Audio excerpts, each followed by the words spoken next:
Bienvenue dans Radar, le podcast signé Safran qui vous ouvre les coulisses de l'aéronautique, de l'espace et de la défense. Je suis Johanna Zilberstein et dans chaque épisode, je vous embarque avec mes invités pour décrypter ensemble un sujet passionnant de l'industrie. Ladies and gentlemen, this is your captain and I'd like to welcome you aboard Flight Safran Radar. Bonjour à tous et bienvenue dans Radar, un numéro un peu spécial puisque nous sommes au cœur du Safran Additive Manufacturing Campus. C'est à Bordeaux et ici nous allons parler de fabrication additive. Alors vous connaissez sans doute le principe de l'impression 3D qui consiste à ajouter des couches de matière les unes sur les autres pour fabriquer des objets. Savez-vous que cette méthode est également utilisée dans l'aéronautique ? Et elle présente de très nombreux avantages, à commencer par celui d'alléger les avions. Alors comment ça marche et puis pourquoi est-ce qu'il est nécessaire d'alléger les avions ? Comment la fabrication additive y contribue ? Nous allons parler de ce sujet avec notre invité du jour. Il s'appelle Luc Namer et il est responsable des technologies au Safran Additive Manufacturing Campus. Alors préparez vos plus beaux designs et aussi vos blouses. Plongez avec nous dans le campus bordelais de Safran dédié à la fabrication additive.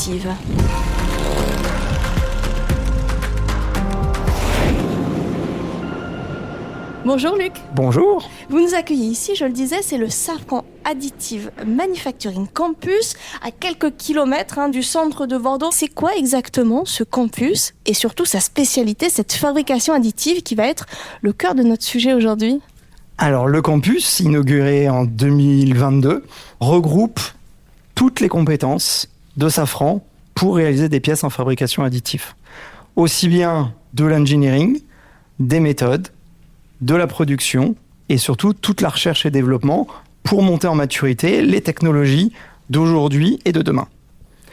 Donc le campus a vocation d'être le centre d'excellence industrielle de la fabrication additive pour le groupe et d'être le point focal pour tous les produits de Safran.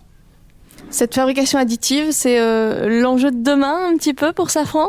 Aujourd'hui, la fabrication additive, c'est un levier extraordinaire pour les produits de demain. Et la fabrication additive est un enjeu majeur pour réussir la décarbonation par l'augmentation des performances des produits et les allègements des produits du futur. Est-ce que vous pouvez nous expliquer un petit peu comment ça marche ? J'ai parlé peut-être à tort d'imprimante 3D tout à l'heure. C'est quand même un petit peu plus poussé. Le principe reste le même. Donc effectivement, il y a plusieurs procédés.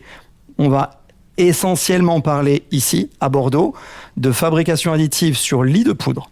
On va construire la pièce couche par couche, déposer de la poudre, laser la poudre, donc agglomérer les grains de poudre les uns avec les autres, et construire comme ça en 3D des pièces. Pour les auditeurs qui nous écoutent mais qui n'ont pas le visuel, on a quelques pièces là avec nous. L'idée de la poudre a complètement disparu, ça fait vraiment de très belles pièces qui, en tout cas pour un œil qui n'est pas avisé, ressemblent à toutes les autres. Elles ressemblent de loin à toutes les autres. L'objectif, c'est, avec la fabrication additive, d'amener de la complexité, de l'innovation. Et aujourd'hui, quand on regarde cette fois dans le détail, on peut voir des pièces qui sont plus architecturées, des pièces qui sont affinées. On pourra le regarder par rapport à des pièces plus conventionnelles, typiquement en fonderie. J'ai des épaisseurs minimum à respecter pour réussir à faire une fonderie. Aujourd'hui, avec la fabrication additive, je n'ai plus besoin de ces épaisseurs minimales et donc je peux rétrécir mes épaisseurs et gagner de la masse. Cet allègement, c'est l'un des enjeux au développement de cette fabrication additive. Est-ce qu'il y en a d'autres ? Les grands enjeux de la fabrication additive sont les gains de performance au global, la masse, la performance intrinsèque, mais derrière, la capacité de produire et de certifier des pièces qui iront en vol chez les clients. Il faut absolument qu'on démontre une maîtrise des différents procédés pour démontrer toute la sécurité des vols derrière. On a aussi tout ce qui va être souveraineté. L'idée de base pour un industriel, c'est de se dire je n'ai plus besoin d'approvisionner des moules, des pièces intermédiaires très complexes. J'approvisionne que de la poudre et avec mes machines de fabrication additive, je suis capable de créer n'importe quelle géométrie à la demande. L'autre enjeu de la fabrication additive, c'est aussi d'essayer d'aller plus rapidement à l'essai. Impression 3D, tout de suite, ça donne une idée de vitesse. Et donc, la fabrication additive est là pour accélérer les développements d'aujourd'hui et de demain en amenant des prototypes plus rapidement que les procédés conventionnels. On va aller voir ça de plus près, si vous voulez bien nous emmener. Alors Luc, est-ce que vous pouvez nous expliquer un petit peu où est-ce qu'on est en train de se diriger ? Alors l'usine de Safran Additive Manufacturing Campus est coupée en plusieurs parties. Une partie dédiée à la fabrication additive, protégée pour les aspects SSE. SSE, pour nos auditeurs, c'est tout ce qui est autour santé, de la sécurité. sécurité et environnement. Voilà. Et ensuite, là, nous sommes aujourd'hui dans l'atelier post-fabrication additive où on va découper les pièces de leur plateau, les mettre à disposition, les laver, les inspecter et produire la sanction pour pouvoir livrer les pièces individuelles. Nous voilà arrivés pour la première de nos destinations et devant nous une drôle de pièce. On voit bien les différentes petites couches qui la composent. Qu'est-ce que c'est que cette pièce ? Vous avez ici un bloc hydraulique. Un bloc hydraulique, comme son nom l'indique, a des entrées et des sorties fluides pour mettre en œuvre différents équipements pour des moteurs d'avion, des moteurs d'hélicoptère, des trains d'atterrissage. On a à peu près toutes les sociétés du groupe qui fabriquent plus ou moins des blocs hydrauliques dans la gamme de produits. On peut voir qu'on a monté la pièce au fur et à mesure, couche par couche. Par contre, ce qu'on voit aussi, c'est que par rapport à une pièce qu'on imagine initialement en fonderie ou en taille et masse, on a pu évider l'ensemble des interstices qui ne sont pas fonctionnels. Et c'est là où on va énormément gagner sur la masse en ne mettant pas de matière là où elle n'est pas strictement nécessaire. On est sur une pièce qui est de quelle matière ici ? Donc là, vous avez une pièce en titane qui initialement faisait 8 kg dans son procédé conventionnel. Et là, avec les procédés de fabrication additive, on a à peu près gagné 40% de sa masse, plus de 3 kg par rapport à la pièce initiale. Pour nos auditeurs qui ne voient pas la pièce, sachez que chez Safran, on a le sens du détail puisque la pièce est signée. Effectivement, ça fait partie des détails possibles de marquer les pièces, d'imprimer des supports alvéolaires, de faire toutes les géométries et d'introduire toute la complexité que l'on va vouloir dans les conceptions. On a parlé de ce bloc hydraulique. Est-ce qu'il y a d'autres types de pièces qui peuvent être allégées avec la fabrication additive ? Aujourd'hui, je l'ai dit, on travaille avec quasiment toutes les sociétés du groupe Safran. On a plus d'une douzaine de clients internes qui ont des moteurs de la propulsion au sens large, des équipements, nacelles, trains d'atterrissage, et ensuite tout ce qui va être système pour aussi bien la défense que le spatial ou le terrestre. Donc alors, on a tous les produits du groupe qui peuvent être impactés.